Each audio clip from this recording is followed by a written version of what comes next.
کیوں کھڑے ہو؟ کہ ماں آپ کو پانی پیش کرنا تھا، جب پیالہ اپنے ہاتھ سے الگ کیا تھوڑی سی خال بھی اکھڑ گئی، تھوڑا سا خون بھی بہنے لگا کیونکہ پانی برف بن چکا تھا۔ اللہ اکبر، ماں نے بڑی دعاؤں سے نوازا۔ اسی طرح ایک رات والدہ نے ان کو حکم دیا کہ دروازے کا ایک پٹ کھول دو، لیکن رات بھر میں اس پریشانی میں کھڑا رہا کہ دایاں دروازہ کھولوں یا بایاں دروازہ کھولوں، کیونکہ اگر ان کی مرضی کے بغیر میں نے کھول دیا تو کہیں حکم عدولی نہ ہو جائے۔ ایک مرتبہ بایزید بستامی کی والدہ محترمہ نے آپ کو مکتب بھیجا، سورہ لقمان پڑھتے پڑھتے جب اس آیت پر پہنچے، انشکر لی ولی والدیک، اللہ اکبر، اس کا معنی پتہ کیا ہے؟ اس کا معنی بنتا ہے یہ کہ حق مان میرا اور اپنے ماں باپ کا۔ تو کہتے ہیں جب وہ آیت پڑھی تو استاد صاحب سے کہتے ہیں کہ میں ذرا والدہ سے ملنے جانا چاہتا ہوں۔ ڈیورنگ کلاس درجہ لگا ہوا ہے، آیت پڑھی، ترجمہ پڑھا کہ ماں کے پاس جانا ہے، درجہ چھوڑ کر ماں کے پاس آ گئے۔ اب ماں پوچھتی ہے کہ بیٹا کیوں آئے ہو؟ تو آپ کہتے ہیں کہ ماں میں نے آج قرآن پاک میں پڑھا ہے کہ ماں باپ کا حق پورا کرنا ہے، تو میری عرض یہ ہے کہ دو جگہوں پر میں خدمت نہیں کر سکتا، یا تو مجھے اللہ عز و جل سے ہمیشہ کے لیے مانگ لیجئے، اپنی خدمت میں رکھ لیں، یا اللہ کے حوالے کر دو تاکہ اس کی عبادت میں لگا رہوں۔ ماں نے فرمایا بیٹا میں تجھے اللہ عز و جل کی بارگاہ کے لیے آزاد کرتی ہوں، اپنا فرض بھی تجھے معاف کرتی ہوں، جا رب کی عبادت میں مصروف ہو جا۔ یہ ماں کی خدمت تھی جس نے حضرت بایزید کو بایزید بستامی بنا دیا، اور وہ ماں بھی کیسی تھی جس نے اپنے حق معاف کیے اور بیٹے کو دین کے لیے وقف کر دیا۔ غوث اعظم رضی اللہ تعالیٰ عنہ، پیران پیر شیخ عبد القادر جیلانی بھی تو جیلان سے بغداد جانا چاہتے تھے۔ ماں سے کہا کہ ماں میں نے علم دین سیکھنے کے لیے بغداد جانا ہے۔ اچھا یہ آج کل جو ٹریول ہے نا، اب تو ٹریول بہت آسان ہے، بندہ صبح کہیں ہوتا ہے شام کہیں ہوتا ہے، پہلے ایسا نہیں ہوتا تھا۔ پہلے ٹریول بڑا مشکل، بیچ میں بڑا جناب ڈاکو آتے تھے، گھاٹیاں آتی تھیں، بلکہ آپ زیادہ دور نہ جائیں۔ اب یہاں جو بزرگ بیٹھے ان سے پوچھیں، 1950-60 میں جو لوگ حج پہ جاتے تھے 5-5 6-6 مہینے کا سفر ہوتا تھا، گاڑیوں میں جاتے تھے، بسوں میں، پاکستان سے بس جاتی تھی حج کے لیے، اور جناب کئی لوگ تو واپس ہی نہیں آ پاتے تھے کیونکہ اتنے مشکل راستے، بیمار ہو جاتے تھے، وہ فیسلٹیز نہیں تھی۔ یہ تو میں آپ کو 50 سال پرانی، 70 سال پرانی بات بتا رہا ہوں، صدیوں پرانا سفر کیسا ہوتا ہوگا۔ غوث پاک کی ماں نے آپ کو کیا کہا کہ بیٹا ٹھیک ہے اب جاؤ، اب ہماری محشر میں ملاقات ہوگی۔ ماں نے ان کا حق معاف کر دیا کہ میری خدمت نہ کرو، دین کی خدمت کرو۔ کیسے ماں باپ تھے، اور پھر کیا نصیحت کی تھی کہ بیٹا ہر حال میں سچ بولنا۔ وہ واقعہ یاد ہے نا کہ جب ڈاکوؤں نے آپ کو پکڑا اور آپ نے اپنا مال بتا دیا، اور کیوں بتایا کہ ماں سے وعدہ کیا ہے ہر حال میں سچ بولنا، مال جاتا ہے تو چلا جائے۔ وہ ڈاکوؤں کا سردار رونے لگا کہ تم ماں سے کیے ہوئے وعدے کو پورا کر رہے ہو، میں بھی اپنے ویب سے کتنے وعدے کیے، میں کیوں پورے نہیں کرتا؟ پورے ڈاکوؤں نے توبہ کر لی اور مال بھی واپس لوٹا دیا۔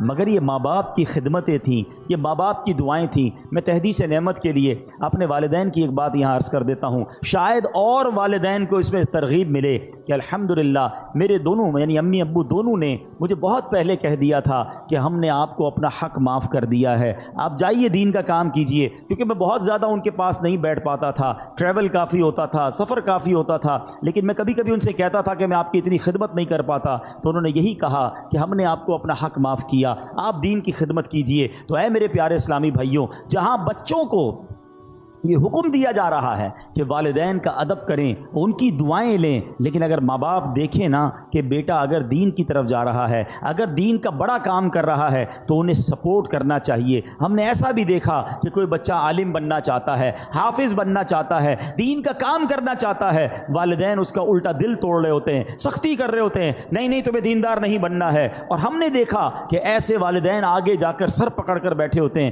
کیونکہ جب بچے کو دین سے آپ روکتے ہیں تو وہ دنیا میں ایسے غرق ہو جاتا ہے کہ بعض اوقات بری لائن میں پڑ جاتا ہے، غلط کاموں میں پڑ جاتا ہے، اور ماں باپ اس کے بعد سر پکڑ کے رو رہے ہوتے، دیندار بننا چاہتا تھا، میں نے دیندار نہ بنایا۔ دیکھو دیندار اور دنیا دار کی مثال سمجھ لو، یہ میں سب کے لیے نہیں کہتا مگر میجورٹی ایسا ہوتا ہے، ایک بار پھر ریپیٹ کر رہا ہوں، سب کو یہ لاگو نہیں ہوتا ہے مگر اکثریت پر یہ ضرور لاگو ہوتا ہے کہ جب بھی بچہ دنیا میں ترقی کرتا ہے نا، دنیا کو کوئی بڑا افسر بن جائے، دنیا میں جناب کوئی بڑی ڈگری لے لے، دنیا میں کوئی بڑا مقام لے لے، تو بعض اوقات ماں باپ ڈرتے ہیں کہ بچے کو کوئی بات بری نہ لگ جائے. بات کرتے میں ماں باپ کو ڈر لگ رہا ہوتا کیونکہ بڑا افسر بن گیا, بڑا سیٹھ بن گیا, بڑا جناب جاگیردار بن گیا, اس نے بڑی ڈگریاں لے لی ہیں. یہ ہے دنیا دار کی ترقی کا نتیجہ. اور اگر بیٹا دین میں ترقی کر جائے نا, عالم بن جائے, مفتی بن جائے, دین کا مبلغ بن جائے, تو اکثریت یہ ہوتی ہے کہ بچہ ڈرتا ہے کہ ماں باپ کو برا نہ لگ جائے. فرق ہے نا. وہ اتنا بڑا مفتی بھی ہوگا کیونکہ اس نے قرآن پڑھا ہے, اس نے حدیث پڑھی ہے کہ ماں باپ راضی ہیں تو رب راضی ہے, ماں باپ ناراض ہیں تو رب بھی ناراض ہو جائے گا. ماں باپ اگر بد دعا دے دیں تو اس میں کیا بیڑا غرق ہو جاتا ہے. اچھا, بعض اوقات گناہ گار مقبول بارگاہ الہی ہو جاتا ہے, ولی بن جاتا ہے ماں باپ کی دعا سے. اور اگر ماں باپ بد دعا دے دیں تو اللہ کی بارگاہ کا مقبول یا نیک بندہ جو ہے نا, وہ بھی کس طرح پھنس جاتا ہے. جریج ایک شخصیت ہیں, نہایت نیک اور اللہ عز و جل کا مقبول بندہ تھا. کبھی اللہ عز و جل اپنے پیاروں کو بھی آزمائش میں ڈالتا ہے, جیسے جریج کو آزمائش میں ڈالا.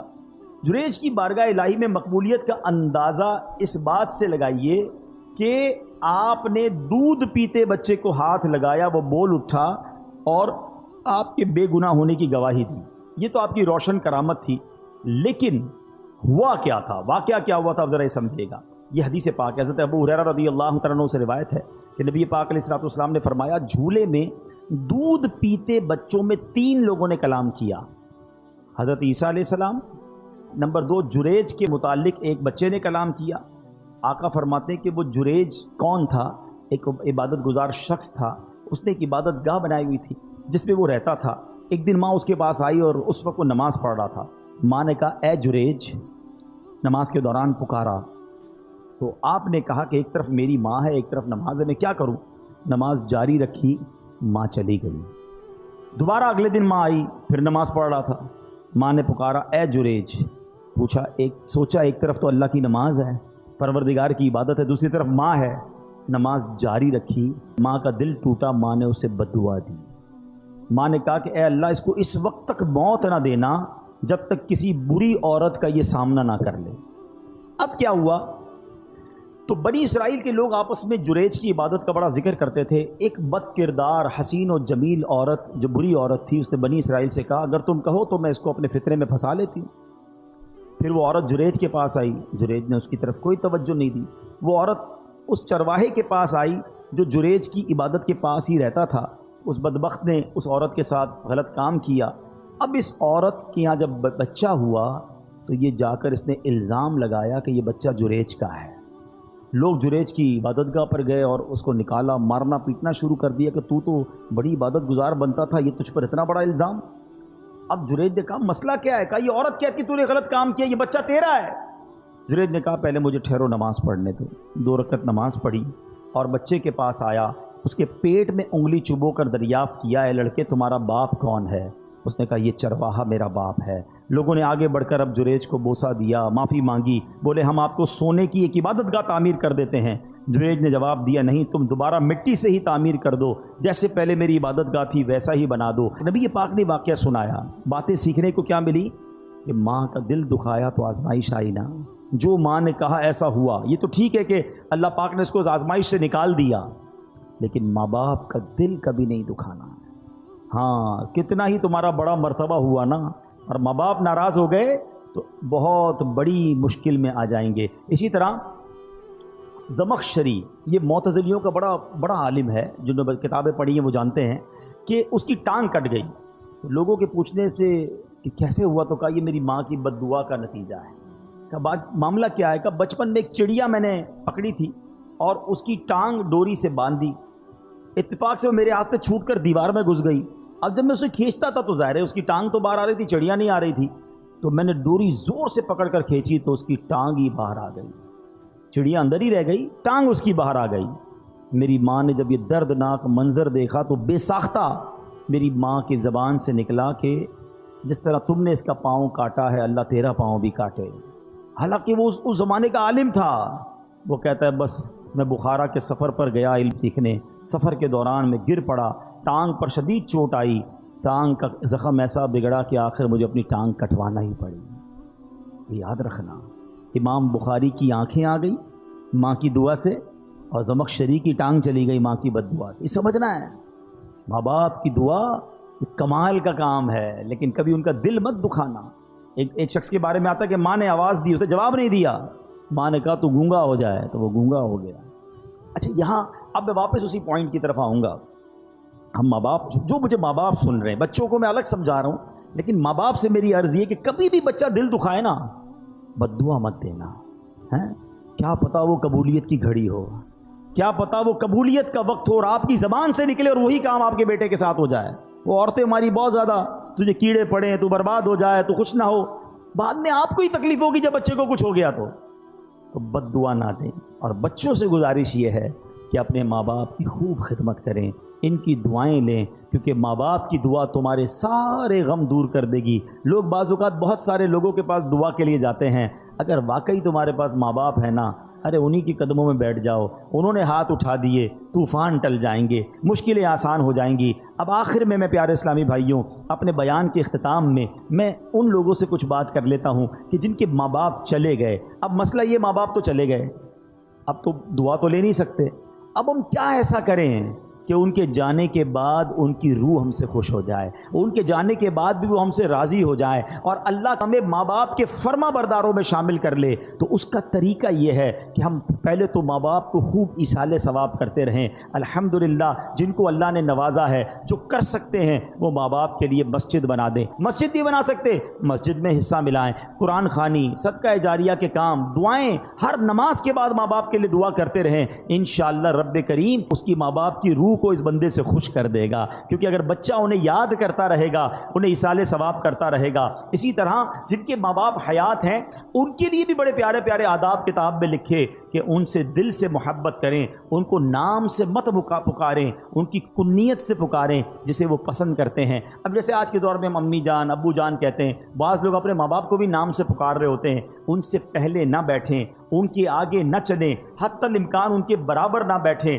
اگر وہ تشریف لائیں تو ان کے استقبال کے لیے تعظیماً کھڑے ہو جائیں، ان کو عزت کی جگہ بٹھائیں، ان کے لیے اپنی چادر بچھا دیں، چہرے کی بشاشت اور خندہ پیشانی کے ساتھ، محبت کے ساتھ ان کا استقبال کریں، اپنی بات احسن انداز میں کریں. اگر نہ مانے تو خاموش ہو جائیں، ضد نہ کریں، ناراض ہوئے بغیر ان کی بات قبول کریں، ان سے نرمی سے بات کریں. ہاں یہ بہت بڑا پرابلم ہے.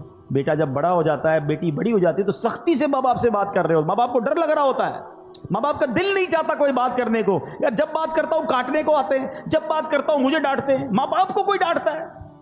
توف ہے اس اولاد پر کہ جس سے بات کرنے میں ماں باپ کو ڈر لگتا ہے. ارے ماں باپ سے بندہ بات ایسے کرے جیسا غلام آقا سے بات کر رہا ہے. کسی افسر کے پاس جاتے تو کیسے جاتے ہیں؟ سر تھوڑا سا میرا کام، تھوڑی فائل پہ سائن کر دیں، آپ کی بڑی مہربانی، بہت بہت شکریہ. بس اچھا وہ کہے نہیں اچھا صاحب کوئی بات نہیں میں کل آ جاؤں گا. اس سے نہیں کہتے آپ مانا کیوں کر رہے ہیں، کل کیوں بلا رہے ہیں؟ نہیں میں کل آ جاؤں گا، کوئی سر آپ ناراض نہ ہو.